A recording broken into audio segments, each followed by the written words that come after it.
We're starting a 3-part miniseries today on one of the most unique tools in the Full Focus Planner.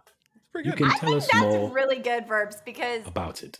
But I can't be the judge. We need some people, native speakers, because on the Great British Baking Show, or Bake Off, as it is named there, they tried to do an American accent, and they were like, that's pretty good. And I was like, what? No. It's terrible. It's They very make it funny. sound like cowboys. Do you know what they call aubergine in America? What? Eggplant. Eggplant. Do you want some eggplant in your burger? That's a great American accent. I want a French fries with a hamburger, please. Is it? We're starting a 3-part miniseries today down here in the USA. Yeehaw! Get your barbecue and your apple pie and join us. Yeehaw! I'd listen to that show though, so let's not throw that out. Verbs and I are really excited because we're going to be talking about one of our favorite tools. And rather than trying to cram everything we love and want to talk about regarding the weekly preview, we are going to be doing it over the course of 3 episodes. It is, for 2.5 years, Verbs, we're like, how many episodes in a row can we get about the weekly preview? It's here. They finally agreed to let us just unleash the weekly preview love. Yes. And this week specifically, we are going to be starting by talking about setting your weekly objectives. We call them your weekly big 3. And we've said many times before that this is really the most important part of your weekly preview, although we could probably debate some other things that would be in consideration. But it's really the part of the system that drives achievement, this weekly big 3. We're going to be covering that first, again, because it's a really important piece of the system. And your weekly preview, the way it's set up, it's at the end because there are pieces and questions that kind of set you up, get you in the right headspace to select your weekly big 3. But anytime I do the onboarding webinar, Verbs and I do the onboarding webinar together, we always tell people, if that's too overwhelming, if you've never done the weekly preview, just start by setting your weekly big 3. Skip everything else. So again, the weekly big 3 is to your week what the daily big 3 is to your day. You set them by weighing 3 considerations, and we're going to go over those 3 considerations today to help you have a great weekly big 3.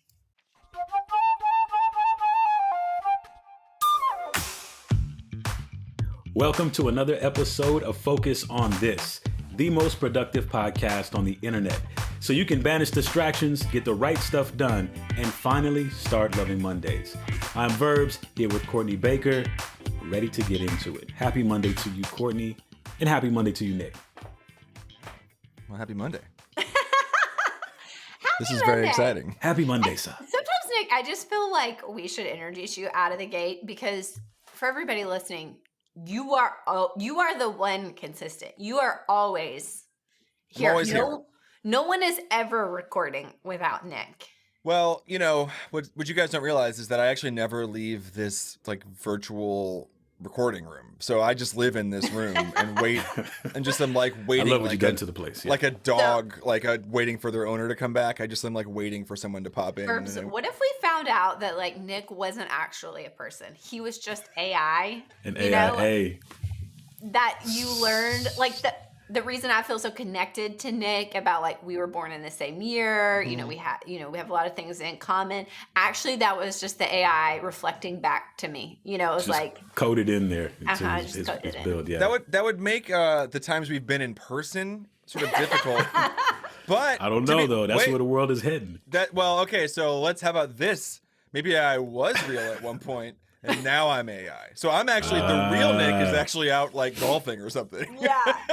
And I'm Nick just and here. Tupac somewhere on the island. That's right. I'm hologram Nick. I'm pretty sure I haven't actually been in person with you since 2020. Famously, it was the last thing that I did before the world shut down was spend a morning in a room So the plot thickens.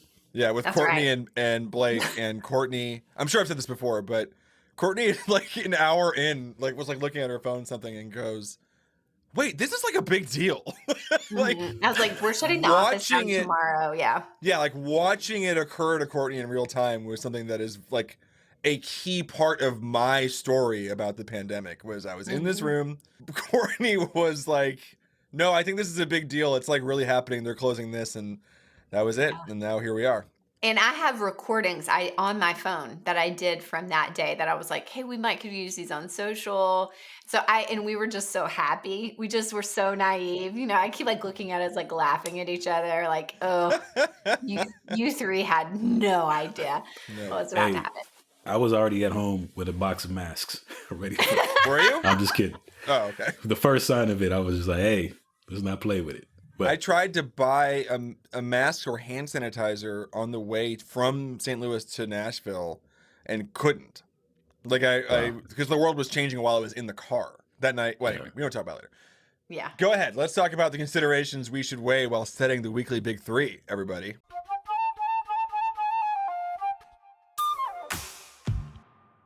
all right, I'll jump in. Consideration number 1 is importance. Without a plan, we always end up in reaction mode.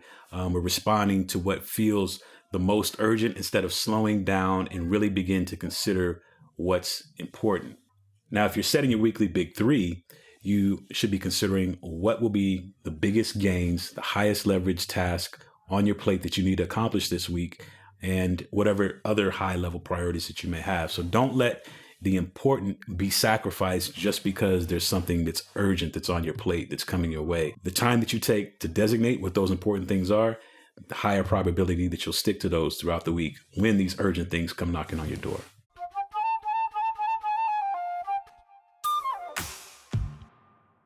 The second consideration is urgency.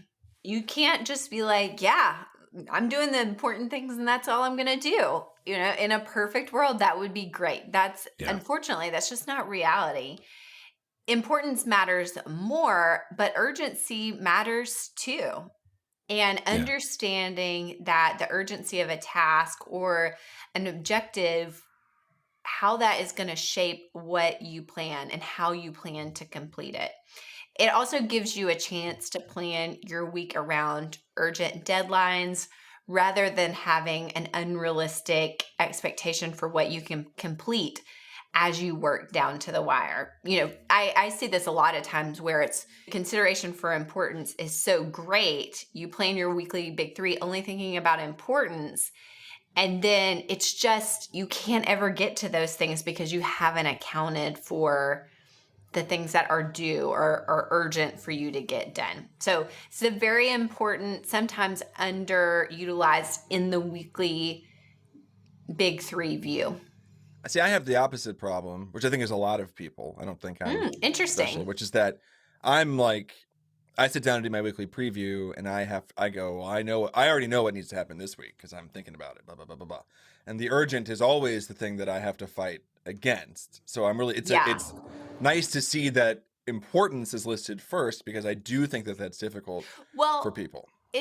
So Nick, I hear you on that. And, as you go through the steps with the weekly preview, part of the reason you're thinking about your wins, you're thinking about what worked, what didn't work, the reason you're reading through your goals is actually to help your brain think about the things that are important, not just the urgent. And so I'm just curious even when you go through those steps, your brain still says, I got it. The urgent becomes number one. Well, I just think it's it's a weird mental space where you have to go, I just know this has to get done, right? You go, this has to happen. Like I got to fill out all these forms and I'm gonna have to go to this appointment and do and prepare for that. So you're like all in on that. And so I have to really back off and go, I can still do that. Like I can still do those things. I don't have to write that as a weekly big three necessarily. Well, and I would say if I was coaching you in this moment, Please. which I am because You no are. one's going to stop me unless you edit it out later, which I will hear, it's to say, yeah, those things could still be maybe weekly big three, but can you retain at least one of them that is something that lands squarely in the important but not urgent? Yeah, I really try to shoot for if I'm in a situation where I know, like I'm trying to go on vacation here, and so I Mhm. know that there's a lot of urgent stuff happening, but I might give one of my weekly big three to like an urgent thing for that Mhm. week, and then I try to focus the other two on the important stuff. Important, not that it's not meaning that it's connected directly to my larger goals. Mhm. So just for clarity though, guys, so we're saying there are tasks that can be both, right? Important Absolutely. and urgent. And it would be okay to put those onto our weekly big three. Not just okay verbs. Smart. Yeah, I We mean, should that's put those on our weekly big three. Yeah, Yeah. I mean, those are the easiest. If you've got something that rises to the level of a weekly big three that's both urgent and important, absolutely. It's just you don't want it to become where every weekly big three it's just urgent things. It's just things sure. that like you have to get done, and so you're never making progress on your goals or things that fall into that important but not urgent realm Sure. that you may be easy to slip into. And vice versa. Like if you're not taking into consideration the urgent things and you're consistently only putting things that are important, and then each week you're frustrated because you're like, I never get done with my Mhm. weekly big three. Most likely it's because you aren't considering the urgent. So there's a lot of nuances of like knowing yourself and kind of how you lean. Kind of Nick, to your point of like, I usually end up with all the urgent. Or I'm not speaking for myself here. I'm a perfectionist and I always have important things, and never any consideration for the urgent of, just examining, where your weekly big three are falling.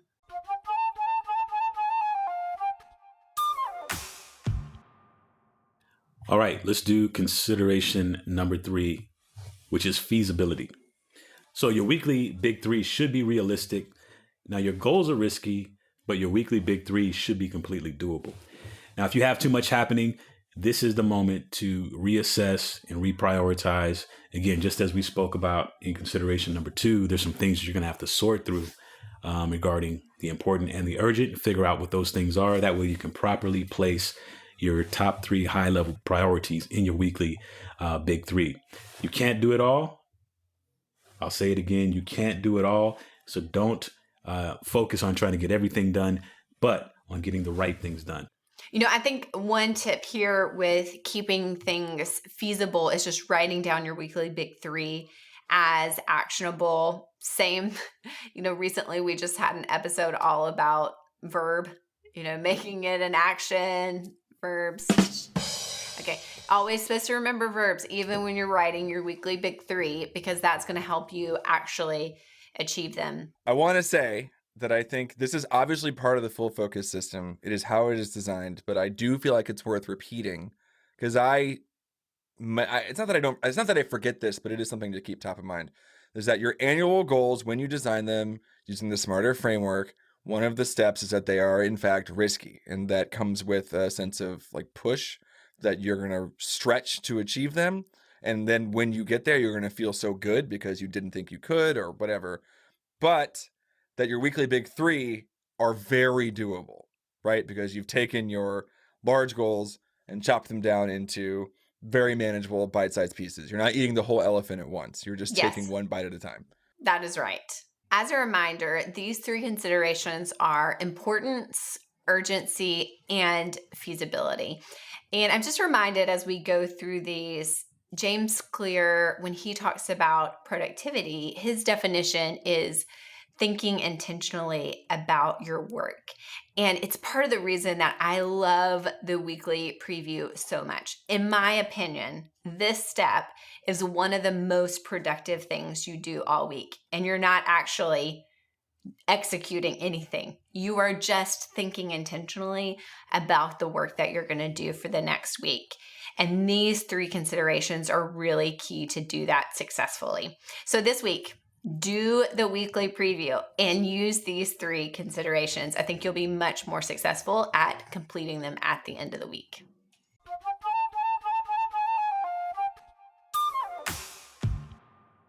Okay, Courtney, I'm popping in the show. I'm the producer of the show. I can do whatever I want. It is so true. And you can make a sound however you want. You know, sometimes I listen back and I think, Nick, you're supposed to cut that out. But sometimes it's fun, so it stays in. But I want to talk to you today about, look, I look at you as a organized person, an intentional person, and I want to talk to you a little bit about dinner.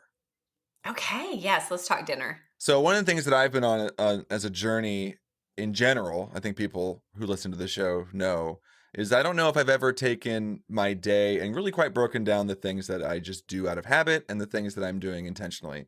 And dinner is one of those things for the last year and a half, maybe, that we've been toying around. How do we eliminate the stress around dinner? Dinner is you've got to feed people every day. You've got to, so there's all these steps. You have to know what you're going to make. You have to have the stuff that you've got to know when you're going to do it.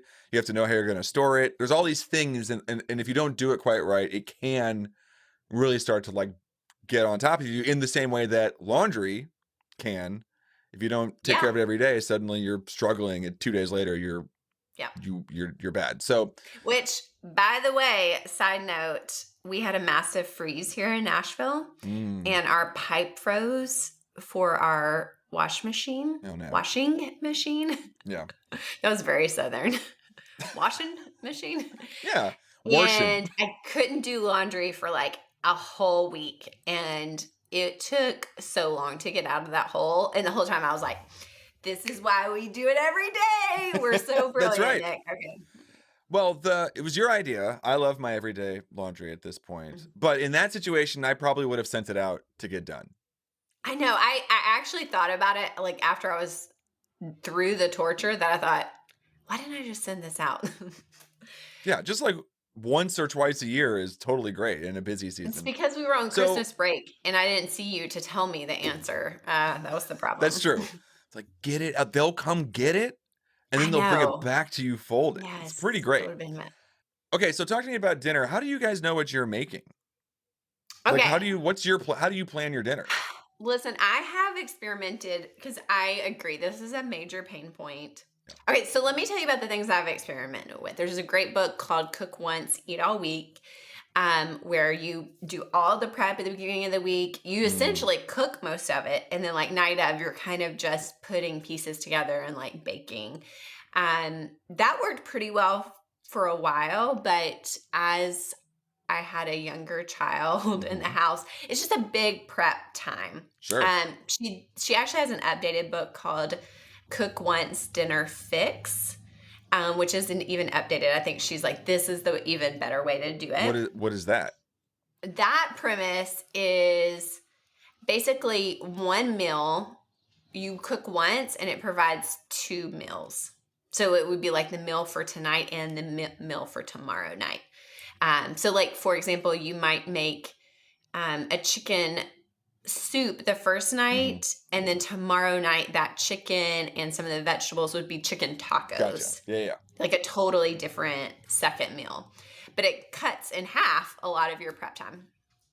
I've also done where each quarter I would sit down and come up with all the recipes that I wanted to do, and then what the ingredient list were for each week, and I would rotate through. So when it would come time to go to the grocery store, I would just pull my list for the week. I would know what recipes that we were doing and have that ordered. That honestly was probably the most successful. But once I had Ellis in the mix, once I had a baby, even that felt like I need to streamline this even more. And I went back to something that I hadn't used in a long time. I'm so excited. And if you recall, at the beginning of last year, part of my goal was to try being vegetarian for a month. And during that season, I started using HelloFresh again, but the vegetarian meals. And we had done HelloFresh like years and years back when it like kind of first came on the scene. And I remember it was okay then. Guys, we have loved it. And let me tell you what is so helpful for us. You pull out, they come in like like a brown paper bag. It's like folded up. It's got the label on it. The recipe sheets, like we have a certain spot where they sit in our kitchen so that anybody in the household can just be like, oh, it's time to cook dinner. They go grab the sheet, they grab the brown paper bag and get to work. So even previously, it was still hinging on me. They would have to be like, hey, what is tonight? Where's that thing? Do we have this? And so it just cut out some of those extra things. If I'm not there, dinner can happen, seamlessly. It's so easy. There's no phone call. There's no text message. And so that's what we've been doing really for the last year. And it has been really fantastic for us. Now, I will say this disclaimer, both of my girls are great eaters, to the note that like my 2-year-old will eat dog food like on a daily basis if we did not. To be clear, you're not feeding your 2-year-old dog food. I am not feeding her dog food, but she will go to the dog's bowl and just start like running down. But like she loves like things like I've never seen small children like just tomatoes, just eat them. I don't want just that. Straight I don't tomato. want that, ever. Yeah, it's like pistachios are her like all-time favorite thing. It's just she has a very You go. Yeah, you go, girl. So I do put that disclaimer, but my children, I would say 85%, which I think is a pretty great batting average, love the meals. That's interesting. I've done HelloFresh, and we might be in a season of life and like experience level that perhaps it would work for us. I felt like I was wasting food. Like I would feel like behind. It was sort of a mess, but it makes total sense. Yeah. We're not sponsored by HelloFresh yet. Yes, but if they would like to, that would be great. Course. I will say this is my strategy is we have to get through our meals before we will go out to eat. Smart. And so, because sometimes you're just like, I'm just tired. I just don't feel like, even though it's honestly pretty easy, I just don't feel like it. If we kind of reset that like, hey, we've got to do these meals before we're going to go out to eat, it really takes that feeling of like having too much away for us. So that's what's worked. I mean, if you're listening, there's like, I think 3 different options there to look into if you're thinking of ways to streamline dinner. Let me tell you a little bit about, I'm thinking about this because we got the laundry. We got the dishwasher doing the dishwasher thing. And now we've really been focusing on just our meal planning. And I've got a couple like apps, a couple things that people could think about or consider. And honestly, I was more involved in the first app. Actually, my wife sent me, I was like, tell me about this other one. So I have notes from her over here. But for a while, we're using an app called eMeals, which it's basically like HelloFresh, except you're doing the buying of stuff. So you go like, here's our meals for the week. And so like, do you want this? Do you want this? And as you select a meal, it's like chicken tacos or, chili or whatever, you put it in your cart. And then what it does is it takes all the ingredients and exports it to Instacart if you want. And so now it's like, you should get this, you should get this. And then either you can have Instacart deliver or you just have the grocery list for yourself. And that was really fun. And so we got a lot of fun recipes that we really like an Asian beef that our child loves. And so we were doing that for a while, and that was pretty great. But now, recently, we feel like we have like a bunch of recipes we like and that we're comfortable with. And so Ashley has been using an app called Paprika. Are you familiar with this? No. So it has a browser inside, Paprika, and you can take your recipes and copy them and put them in the app, and it will then sort through your ingredients for you. It'll also cool. Actually, you can help you create like a calendar. Like I have a shared calendar right now with Ashley that has our meals for the next month, I think, on it. Yes. And what's really cool, so this doesn't integrate with Instacart in the same way, but what's really nice is I had to go to the grocery store and she sent me a list that was from Paprika that was organized by grocery section, which was great. And That's it's like, nice. here's your dairy, here's your produce, here's your grains, here's your whatever. And so that's been really great. And what we've been doing is we've just been doing monthly prep right now, just like planning. Yeah. And that's been going well. So I just want to, for a while, we were really, I feel like white knuckling our dinners and like, what do you want? And oh, now it's 5 o'clock and there's no plan and the Yeah. child has to study for a test and then I got to finish a thing. It's been a mess. So trying to minimize that. And the other thing we've been doing, in fact, I was meeting with Joel yesterday and I was like, I'm going to make dinner. It was like 3:30. So that's the other thing I've been doing is making dinner early or whenever we're available, and then it's just there when we're ready. So that's the other thing. So those just things to think about. If people have thoughts on this, they can, let us know in the Facebook community. Like, I am sure there are so many great thoughts in the Facebook. I'm ready. So if you combine this with the dishwasher, and you're ready to go. Let us know about how you're getting through your dinners in the Facebook community. We'll put a post up. And this is another edition of Nick Gets to Talk About Whatever He Wants. So thanks for coming. Thanks for joining me, Courtney. Thank you. Thanks for having me, Nick.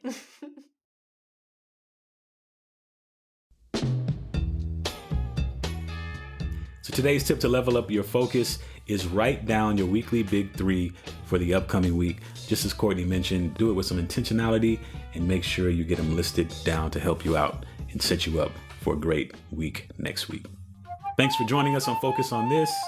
This is the most productive podcast on the internet. But before I go on verbs, Nick, last week we had a bunch of clients in for Business Accelerator, our small business owner coaching program. And I had dinner with some clients, and Heidi, who I did not know, she stopped me after dinner and just said, I just want to tell you, this podcast has meant so much to me. I just love it so much. You're truly an inspiration. I just love the team, what y'all share. It was really her entryway to learn about Full Focus Planner, all the things. And it was guys, so kind. I can't even say the nice things that she said because they were like so nice. I can't repeat them without it sounding like I'm bragging because Lord knows I barely know what I'm doing half the time. That's not true. Now I'm like belittling myself. Stop it. It just made me think that maybe there are more people out there like Heidi that love this show. And if you do, it is really helpful if you will leave a 5-star review. It's how more people find out about the show, like Heidi, who literally would say that this has helped change her life. So if you would do that, that would be awesome. We would love it. And in case you were worried, don't be, because we will be back next Monday with another great episode. Until then, stay focused. I sounded really mean that time. Stay